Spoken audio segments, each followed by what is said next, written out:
Halo semuanya, di video kali ini kami akan menjelaskan tentang fase-fase perkembangan peserta didik untuk menyelesaikan salah satu tugas yang diberikan dosen mata kuliah kami, yaitu perkembangan peserta didik. Apa saja sih fase-fase perkembangan peserta didik? Untuk mengetahuinya, yuk mari kita menonton videonya bersama-sama. Tapi sebelum kita melanjutkan menonton videonya, mari kita perkenalan lebih dahulu. Perkenalkan, nama saya Vesy Arunia Amalia dengan NPM 202184204003. Dan rekan saya, Perkenalkan, nama saya Penny Nelvencia Notanobon, NPM saya 202184204005. sebelum kita mengetahui tentang fase-fase perkembangan peserta didik, kita harus mengetahui apa tujuan perkembangan peserta didik. Perkembangan peserta didik bertujuan untuk mengembangkan kemampuan mahasiswa, memahami hakikat pertumbuhan dan perkembangan peserta didik mulai sejak usia dini, sekolah dasar, menengah, dan dewasa. Walaupun setiap anak memiliki masa perkembangan yang berbeda, namun apabila dicermati secara saksama, terdapat tanda-tanda atau ciri-ciri perkembangan yang hampir sama antara anak yang satu dengan anak yang lainnya. Sebagai manusia, setiap anak memulai perjalanan kehidupannya dengan melewati jalan-jalan yang umum, mulai belajar berjalan pada usia 1 tahun, berjalan pada usia 2 tahun, tenggelam dalam permainan fantasi pada masa kanak-kanak, dan mulai belajar mandiri pada masa remaja. Nah, setelah kita mengetahui tentang tujuan perkembangan peserta didik, sekarang apa itu fase perkembangan peserta didik? Fase perkembangan artinya penahapan atau pembabakan rentang perjalanan kehidupan individu yang diwarnai ciri-ciri khusus atau pola-pola tingkah laku tertentu. Berdasarkan hasil-hasil penelitian para ahli, terlihat bahwa dasar yang digunakan untuk melakukan periodisasi perkembangan anak ternyata berbeda satu sama lain. Secara garis besar, terdapat 4 dasar pembagian fase-fase perkembangan anak, yaitu: yang pertama ada fase perkembangan berdasarkan ciri-ciri biologis, dan yang kedua ada fase perkembangan berdasarkan konsep didaktif, yang ketiga ada fase perkembangan berdasarkan ciri-ciri psikologis, dan yang keempat, fase perkembangan berdasarkan konsep tugas perkembangan. Oke, baik, selanjutnya kita akan belajar mengenai fase perkembangan berdasarkan ciri-ciri biologis. Nah, pada fase perkembangan berdasarkan ciri-ciri biologis, fokus pembagian fase-fase perkembangan ini didasarkan pada gejala perubahan fisik anak atau proses biologis tertentu. Siapa sajakah tokoh pendukung periodisasi perkembangan ini? Nah, tokoh pendukung yang pertama ada Aristoteles, yang kedua ada Sigmund Freud, yang ketiga ada Maria Montessori, yang keempat ada Elizabeth Hurlock, yang kelima ada Kretsmer, dan yang terakhir ada Santrock dan Yusen. Yang pertama kita akan membahas tentang Aristoteles. Aristoteles membagi fase perkembangan manusia sejak lahir sampai usia 21 tahun ke dalam 3 masa, masing-masing terdiri dari 7 tahun. Yang pertama ada fase anak kecil atau masa bermain yang berusia 0-7 tahun. Fase ini diakhiri dengan tanggal pergantian gigi. Yang kedua ada fase anak sekolah atau masa belajar yang berusia 7-14 tahun. Fase ini dimulai sejak tumbuhnya gigi baru sampai dengan munculnya gejala berfungsinya kelenjar-kelenjar kelamin. Yang ketiga ada fase remaja yang berusia 14-21 tahun. Fase ini merupakan masa peralihan dari anak menjadi dewasa. Fase ini dimulai sejak mulai bekerjanya kelenjar-kelenjar kelamin sampai dengan anak memasuki masa dewasa. Tokoh selanjutnya ada Sigmund Freud. Freud memfokuskan pembagian perkembangan anak berdasarkan cara-cara bagian tubuh bereaksi. Fase-fase itu adalah yang pertama ada fase infantil yang berusia 0-5 tahun. Fase ini masih dapat dibedakan ke dalam 3 fase. Yang pertama ada fase oral yang berusia 0-1 tahun. Pada fase ini anak mendapatkan kepuasan seksual melalui mulutnya.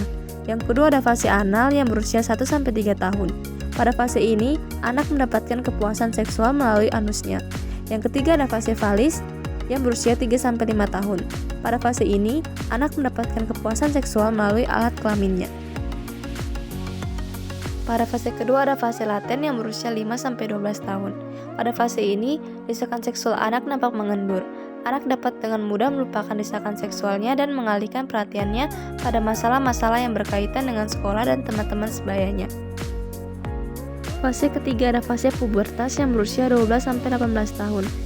Pada fase ini, dorongan seksual mulai muncul kembali dan apabila dorongan-dorongan tersebut dapat ditransfer dan disublimasikan secara baik, anak akan sampai pada masa kematangan terakhir. Yang keempat ada fase genital yang berusia 18-20 tahun. Pada fase ini, dorongan seksual yang pada masa laten boleh dikatakan sedang tidur kini mulai berkobar kembali dan mulai sungguh-sungguh tertarik pada jenis kelamin lain.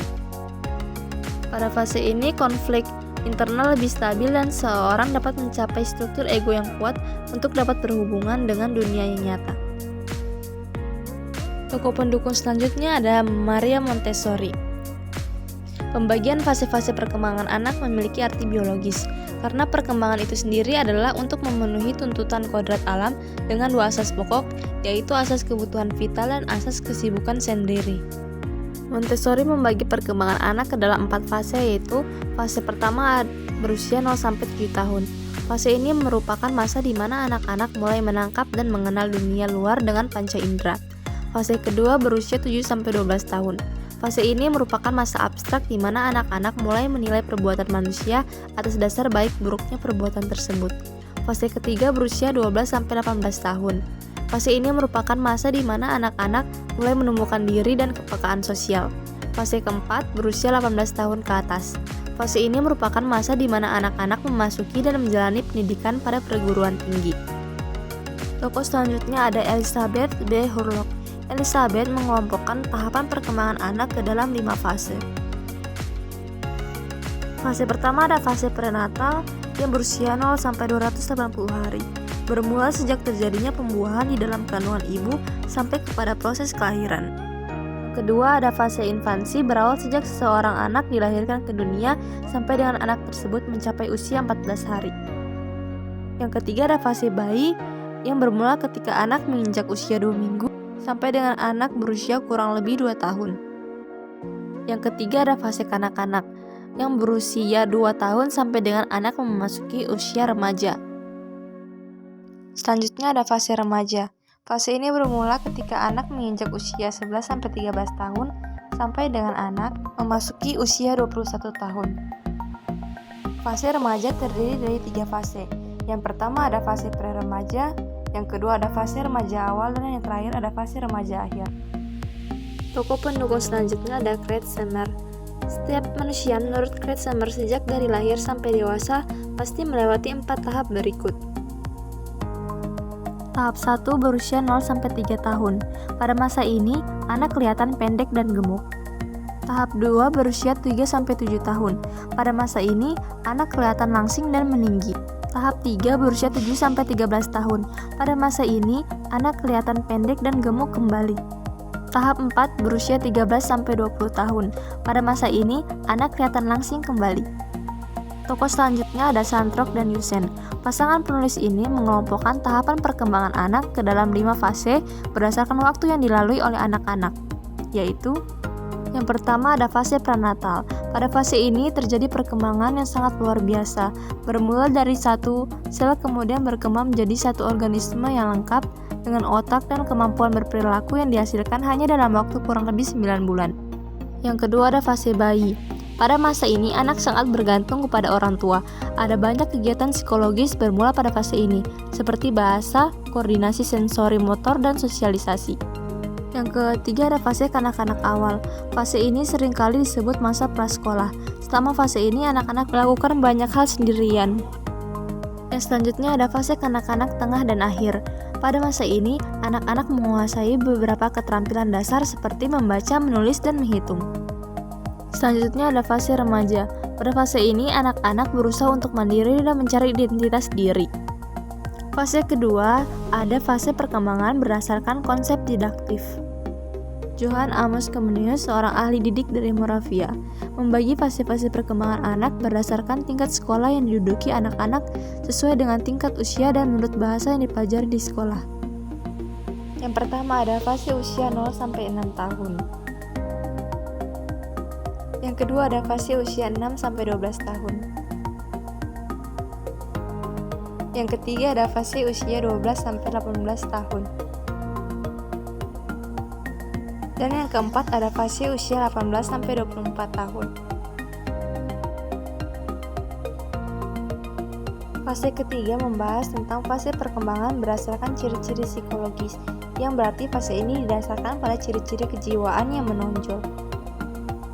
Tokoh pertama ada Oswald Roach. Ciri-ciri psikologis yang digunakan adalah pengalaman keguncangan jiwa yang dimanifestasikan dalam bentuk sifat Roach atau sifat keras kepala. Atas dasar ini dia membagi fase perkembangan menjadi 3 fase. Fase pertama ada fase anak awal yang berusia 0-3 tahun, yang ditandai dengan sifat anak yang suka membantah atau menentang orang lain. Yang kedua ada fase keserasian sekolah yang berusia 3-13 tahun. Pada fase ini di mana anak mulai serba membantah, suka menentang kepada orang lain terutama terhadap orang tuanya. Dan yang ketiga ada fase kematangan yang berusia 13-21 tahun. Pada fase ini, anak-anak mulai menyadari kelebihan dan kekurangannya. Tokoh selanjutnya ada Konstam. Konstam mengelompokkan tahapan perkembangan anak menjadi 5 fase berdasarkan pendidikan dan tujuan luhur umat manusia. Yang pertama ada masa vital yang berusia 0-1,5 tahun yang disebut dengan masa menyusu. Yang kedua ada fase estetis yang berusia 1,5-7 tahun yang disebut dengan masa pencoba dan fase bermain. Yang ketiga ada fase intelektual yang berusia 7-14 tahun yang disebut juga dengan masa sekolah.